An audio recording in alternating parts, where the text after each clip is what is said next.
সন্মানীয় সাংবাদিক বন্ধুসকল, এটা বিষয়ক লৈ মই আচলতে আপোনালোকক ইয়াত নিমন্ত্ৰণ জনাইছিলোঁ। প্ৰথমতে মোৰ লগত আছে আমাৰ প্ৰদেশ কংগ্ৰেছৰ সন্মানীয় উপসভাপতি গুণকান্ত গগৈ ডাঙৰীয়া, লগত আছে আমাৰ ঘনকান্ত চুতীয়া ডাঙৰীয়া প্ৰদেশ কংগ্ৰেছৰ, আৰু লগতে এটা পৰিৱেশৰ সৃষ্টি হৈছে। আপোনালোকে দেখিছে যে নিৰ্বাচন অহাৰ লগে লগে যে বিজেপিৰ কিছুমান নেতা গুণ্ডা সদৃশ ভূমিকা লৈছে। কি চামগুৰিত কওক কি বিহালীত কওক, এই গুণ্ডা সদৃশ ব্যক্তিসকলৰ মুখা খুলিবৰ কাৰণে আচলতে মই আপোনালোকৰ ইয়াত নিমন্ত্ৰণ দিছিলোঁ। যোৱা পৰহি দিনা বিহালীত গৈ বিজেপি বিধায়ক পদ্ম হাজৰিকাই অলপ গুণ্ডামি কৰা যেন এনেকুৱা লাগিল, যেন তেখেতে এনেকুৱা হ'ল যে নৰ্থ আছামৰ তেখেত এগৰাকী গুণ্ডা, তেখেত ডন। নৰ্থ আছামত আৰু কোনো মানে গৌৰৱ গগৈ ডাঙৰীয়াৰ যাদু নচলে, ভূপেন বৰা ডাঙৰীয়াৰ যাদু নচলে, অকল তেওঁৱেই ডন, পাৰিলে তেওঁ সুধি যাব লাগিব, তেওঁ সুধি ওলাব লাগিব, এনেকুৱা এক ডাইলগ দিয়া যেন মই পালোঁ।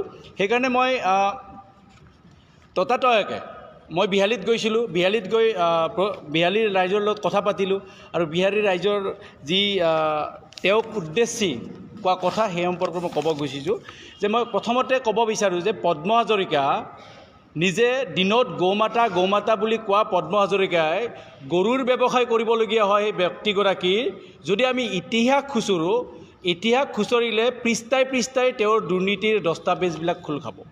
সেইকাৰণে মই পদ্ম হাজৰিকাক কৈছোঁ, তেওঁৰ যে গুণ্ডামি, তেওঁৰ যে ভণ্ডামি, এইবিলাক তেওঁ নিজৰ ঘৰৰ চাৰিবেৰৰ মাজত ৰাখক। বেছি গুণ্ডামি কৰিলে বা বিহালীত গৈ যদি বেছি গুণ্ডামি কৰে, বিহালীৰ ৰাইজে কিন্তু কেনেকৈ গুণ্ডাক বশ কৰিব লাগে সেই কথা কিন্তু ভালকৈ জানে। সেই কথা মই বিহালীৰ ৰাইজৰ লগত কথা পাতিছোঁ।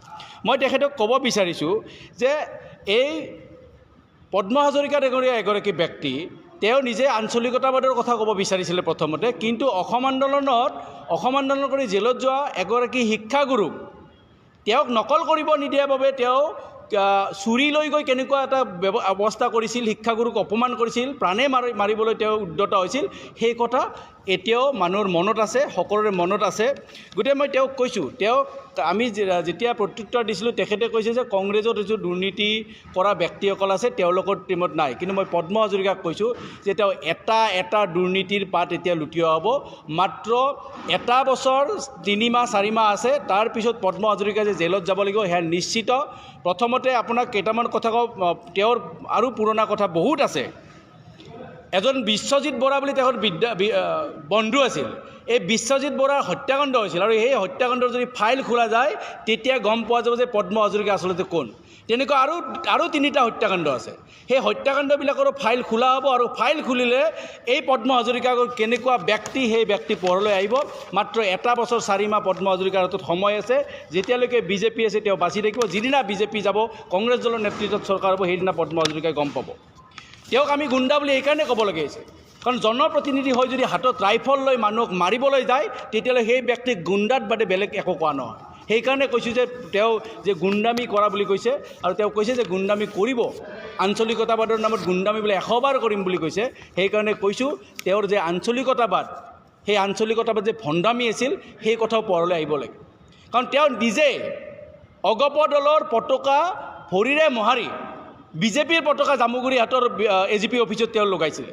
গতিকে সেইগৰাকী মানে ভুৱা আঞ্চলিকতাবাদী নেতাই যেতিয়া আঞ্চলিকতাবাদৰ গুণ্ডামি কৰিম বুলি তেওঁ দম্বালি মাৰে, তেতিয়া তেওঁক প্ৰত্যুত্তৰ দিয়াৰ কাৰণে আমি সাজু আছোঁ।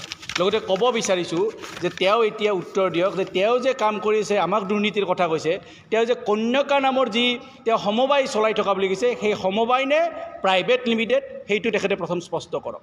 তেখেতৰ যদি সাহস আছে, তেখেতে 24 ঘণ্টাৰ ভিতৰত কন্যাকা সমবায় সমিতিত থকা প্ৰতিগৰাকী বিষয়ববীয়াৰ নাম, সঞ্চালকৰ নাম, পৰিচালকৰ নাম তেখেতে ৰাজহুৱা কৰক যদি সাহস আছে।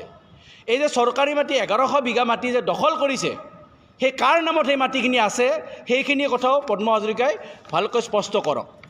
গৰুখুটিৰ প্ৰকল্পৰ নামত যি দুৰ্নীতি কৰিছে, এই যে 90জনী গীৰ গাই কোনোবা ৰাজনৈতিক নেতাৰ ঘৰলৈ যোৱা বুলি যেতিয়া আমাৰ RTI তথ্যত আহিছিল, সেই কথাবিলাক তেওঁ ৰাজহুৱা কৰক। কাৰ ঘৰলৈ গৈছিলে, ক'ৰ পৰা গীৰ গাইবিলাক নোহোৱা হ'ল, একজনী গিৰ গাইৰ মাত্ৰ 50 গ্ৰাম গাখীৰ ওলোৱাৰ দৰে যিবিলাক ঘটনা পৰিঘটনা হৈছে, এই যে কোটি কোটি টকা প্ৰকল্পৰ নামত যে গৰুৰ নামত বিজনেছ কৰিছে যে পদ্ম হাজৰিকাই, তেওঁ স্পষ্ট কৰক এইটো কথা। আৰু তেতিয়া মই পদ্ম হাজৰিকাক এতিয়া শেষত ক'ম যে পদ্ম হাজৰিকা ডাঙৰীয়া, আপোনাৰ যি দম্বালি মাৰা যি চৰিত্ৰ, যে গুণ্ডামি কৰা যি চৰিত্ৰ, সেই দিন উকলিল। মাত্ৰ 1 বছৰ 4 মাহ আছে। আৰু মই এতিয়াই কৈছোঁ, মই নিজে বিহালীত গৈছিলোঁ, তেওঁক বিহালীত গৈ এইখিনিও কৈছোঁ যে মই বিহালীত গৈ তেওঁৰ গুণ্ডামি চাম। জামুগুৰি হাটত গৈ তেওঁৰ অঞ্চলত কন্যাকৰ সন্মুখত বহি মই তেওঁক কৈ আহিছোঁ যে তোমাৰ সেই গুণ্ডামি তোমাৰ 4 বেৰৰ মাজত ৰাখা, আৰু বিহালীত কমচে কম এই ইলেকশ্যনৰ মাজত আৰু বিহালীত গৈ বিহালীবাসীক ধমকি দিবলৈ বা গুণ্ডামি কৰিবলৈ নাযাব। বিহালীবাসীয়ে কিন্তু ভালকৈ জানে যে পদ্ম হাজৰিকাৰ দৰে এগৰাকী গুণ্ডাক কেনেকৈ বশ কৰিব লাগে, সেইটো কথা ভালকৈ জানে। গতিকে দিনত হ'লে গৌ মাতা, ৰাতি হ'লে গৌ কাটা নীতিৰ যি বিজেপিৰ নীতি, সেয়াও আমি আজি 2 দিন পিছত 2 তাৰিখে আমি ইয়াৰ পিছত এই ৰাজহুৱা কৰিম। মই জাষ্ট ট্ৰেইলাৰ হিচাপে আপোনাক কৈছোঁ যে এই যে আপোনালোকে শুনি আছে 13 মাইলত চামগুৰিত যে বিজেপিয়ে মিয়াৰ ভৰি চেলিকিব লগা হৈছে হিমন্ত বিশ্ব শৰ্মা ডাঙৰীয়াই, সেই কথাও আপোনালোকক আমি ৰাজহুৱা কৰিম। কাৰ ঘৰত গৰু কটা হৈছিল, কাৰ মাটিত গৰু কটা হৈছিল, কিমানজনী গৰু কটা হৈছিল, কাৰ নিৰ্দেশত হৈছিল, কোনখিনি ঠাইত হৈছিল, সমগ্ৰ আপোনালোকক 2 তাৰিখে ৰাজহুৱাভাৱে আমি জনাম। আৰু তেতিয়া এই হিমন্ত বিশ্ব শৰ্মা ডাঙৰীয়াৰ দিনত হ'লে গৌ মাতা, ৰাতি হ'লে যে গৌ কাটা নীতি, সেই নীতি স্পষ্ট হৈ পৰিব। ধন্যবাদ।